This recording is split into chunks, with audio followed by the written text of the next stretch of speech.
एक देश एक चुनाव सुनने में आसान, लेकिन राजनीति में सबसे कठिन बहसों में से एक। सवाल सिर्फ चुनाव की तारीखों का नहीं, सवाल देश की लोकतांत्रिक व्यवस्था, संघीय ढांचे और आने वाले चुनावी समीकरणों का भी है। सरकार इसे प्रशासनिक सुधार बता रही, जबकि विपक्ष इसे राजनीतिक पुनर्संरचना का प्रयास मान रहा है। ऐसे में वन नेशन वन इलेक्शन अब सिर्फ एक संवैधानिक प्रस्ताव नहीं, बल्कि देश की सियासत का बड़ा मुद्दा बन चुका है। हाल ही में इस प्रस्ताव पर विचार कर रही संयुक्त संसदीय समिति ने राजनीतिक दलों से सुझाव मांगे। लखनऊ में हुई बैठक के दौरान पक्ष और विपक्ष ने अपने अपने तर्क मजबूती से रखे।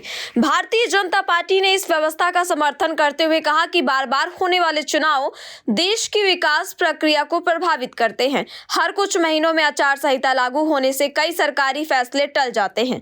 प्रशासनिक मशीनरी चुनावी ड्यूटी में व्यस्त रहती है, सुरक्षा बलों की बड़े पैमाने पर तैनाती करनी पड़ती है और चुनाव पर होने वाला खर्च लगातार बढ़ता जाता है। पार्टी का तर्क है कि यदि लोकसभा और विधानसभा चुनाव एक साथ कराए जाए तो सरकारी संसाधनों का बेहतर उपयोग होगा, खर्च में कमी आएगी और सरकार पूरे कार्यकाल के दौरान विकास कार्यों पर अधिक ध्यान दे सकेगी। बीजेपी ये भी याद दिला रही है कि आजादी के बाद शुरुआती वर्षों में देश में लोकसभा और विधानसभा चुनाव एक साथ ही होते थे, चाहे वो 1951 से लेकर 1967 तक यही व्यवस्था लागू रही। बाद में अलग अलग राज्यों की विधानसभाएं समय से पहले भंग होने और राजनीतिक अस्थिरता के कारण चुनावी चक्र अलग हो गया। इसलिए पार्टी का कहना है कि ये कोई नया प्रयोग नहीं, बल्कि पुरानी व्यवस्था को दोबारा लागू करने की कोशिश है। लेकिन विपक्ष इस प्रस्ताव को केवल चुनावी सुधार नहीं मानता। कांग्रेस का कहना है कि भारत का लोकतंत्र केवल चुनाव कराने की व्यवस्था नहीं, बल्कि एक मजबूत संघीय ढांचा भी है, जहां राज्यों की अपनी राजनीतिक प्राथमिकताएं और जनादेश होते हैं। विपक्ष का सवाल है कि यदि विधानसभा चुनाव लोकसभा चुनाव के साथ होते तो क्या राष्ट्रीय मुद्दों का प्रभाव इतना बढ़ जाएगा कि राज्यों के स्थानीय मुद्दे पीछे छूट जाएंगे? क्या क्षेत्रीय नेतृत्व की भूमिका कमजोर होगी? क्या मतदाता राष्ट्रीय नेतृत्व के आधार पर राज्य सरकार चुनने के लिए मजबूत होंगे?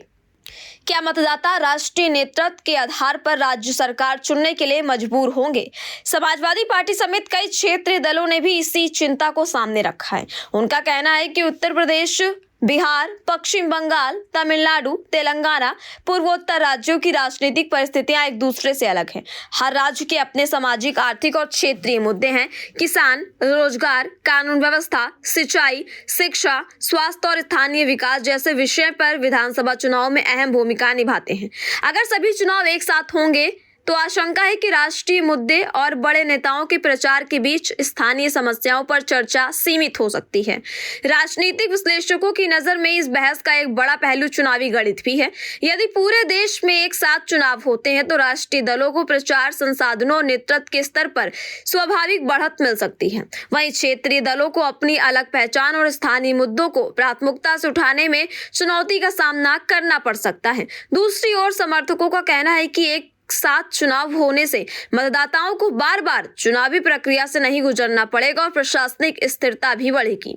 हालांकि इस व्यवस्था को लागू करना आसान नहीं माना जा रहा। इसके लिए संविधान के कई प्रावधानों में संशोधन की आवश्यकता पड़ सकती है। साथ ही ये भी तय करना होगा कि यदि किसी राज्य की सरकार समय से पहले गिर जाती है या लोकसभा का कार्यकाल पूरा होने से पहले चुनाव की स्थिति बनती है तो उस स्थिति में चुनावी चक्र को कैसे बनाए रखा जाएगा।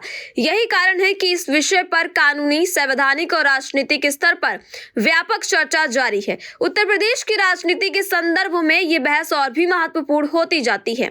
वर्ष 2027 का विधानसभा चुनाव और उसके बाद 2029 का लोकसभा चुनाव देश की राजनीति की दिशा तय करने वाले चुनाव माने जा रहे हैं।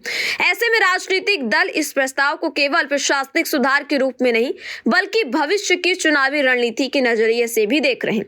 सत्ता पक्ष इसे सुशासन, कम खर्च और बेहतर प्रशासन का मॉडल बता रहा, जबकि विपक्ष इसे लोकतांत्रिक संतुलन और क्षेत्रीय राजनीति के लिए चुनौती के रूप में पेश कर रहा है। यानी वन नेशन वन इलेक्शन पर बहस अब सिर्फ संसद या संयुक्त संसदीय समिति तक सीमित नहीं रह गई। ये मुद्दा आने वाले वर्षों में देश की राजनीति के केंद्र में रहने वाला है। एक तरफ सरकार इसे व्यवस्था परिवर्तन का कदम बता रही, दूसरी तरफ विपक्ष इसे राजनीतिक शक्ति संतुलन बदलने की कोशिश मान रहा। अब फैसला सिर्फ इस बात का नहीं होगा कि चुनाव कब होंगे, बल्कि इस बात पर भी होगा कि भारत का लोकतंत्र आने वाले वर्षों में किस दिशा में आगे बढ़ेगा? क्या एक साथ चुनाव देश को अधिक स्थिर प्रशासन और कम खर्च वाली व्यवस्था देंगे, या फिर ये बहस क्षेत्रीय राजनीति, संघीय ढांचे और लोकतांत्रिक प्रतिनिधित्व को लेकर नए सवाल खड़े करेगी? फिलहाल इतना तय है कि वन नेशन वन इलेक्शन आने वाले समय में सिर्फ एक संवैधानिक प्रस्ताव नहीं, बल्कि देश की सबसे बड़ी राजनीतिक बहस बनने जा रहा है। वन नेशन वन इलेक्शन को लेकर आपकी क्या राय है, कमेंट करके जरूर बताइएगा और ऐसे ही लेटेस्ट अपडेट्स के लिए फॉलो करना मत भूलिएगा।